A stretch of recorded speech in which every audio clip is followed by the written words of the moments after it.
y es que según los comunistas principalmente, Cuba, antes de Fidel Castro, era el prostíbulo de Estados Unidos. Entonces, qué fuerte escuchar esas cosas, ¿no? Pues hoy vengo a desmentir esa barbaridad, porque Cuba, antes de la desgracia, el cáncer comunista de Fidel Castro, era mucho más. De hecho, en 1958 La Habana era considerada una de las ciudades más modernas del mundo, un hecho reseñado por los diarios, revistas y televisoras más influyentes del mundo. Asimismo, la cercanía con Estados Unidos hizo posible la llegada a la capital cubana de varios de los principales avances de la ciencia y la técnica, fundamentalmente durante la primera mitad del siglo XX. Desde hace décadas, el régimen castrista asegura que Cuba es una potencia médica. Mentira.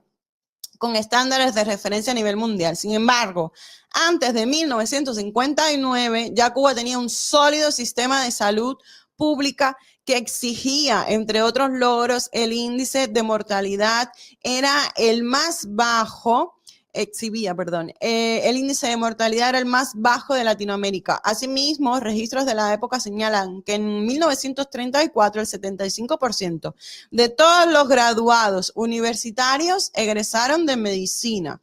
Antes de 1959 había en la isla 35,000 camas de hospitales, un promedio de una cama por cada 190 habitantes. La cifra excedía la meta de los países desarrollados de esa época, que era de 200 personas por cama de hospital. Cuba promediaba además un médico por cada 980 habitantes, solo superada en América Latina por Argentina. En la educación, Cuba durante los siglos XIX y XX descollaron grandes figuras y pedagogos que formaron un eficiente sistema de enseñanza y aprendizaje. Cabe recordar que el triunfo de los rebeldes cabe recordar que al triunfo de los rebeldes, Cuba tenía 3 universidades financiadas por el gobierno y otras 3 de carácter privado.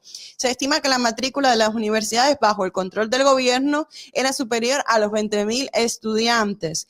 En el ferrocarril, desde la etapa de la colonia española, Cuba fue pionera en el uso del ferrocarril, siendo el primer país de Latinoamérica y el tercero del mundo en poseer un sistema ferroviario. En los avances científicos en el siglo XIX, Cuba no solo fue el primer país de Iberoamérica en tener el ferrocarril, sino que también el sistema de alumbrado público de toda Iberoamérica fue instalado en 1889.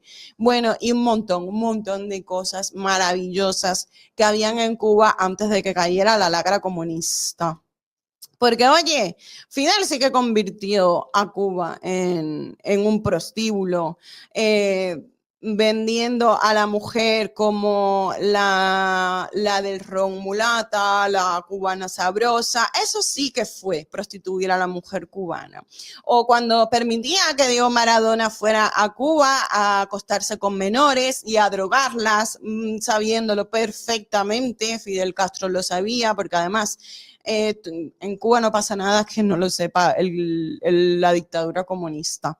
Entonces, vale ya de decir que Cuba era un prostíbulo antes del 59, porque la necesidad de prostituirse la tuvieron las cubanas con la miseria que trajo el comunismo a Cuba, como podemos ver, por ejemplo, en estas fotos, en las que se puede ver las calles llenas de basura, lo cual trae enfermedades y pandemias para toda la población, una niña en una casa que se está cayendo, un señor sin ganas de vivir, mendigo tirado en las calles, una señora con todos sus bultos también tirados en la calle. Entonces, bueno, esto es el paraíso socialista, donde la gente se muere del hambre y vive en la indigencia total.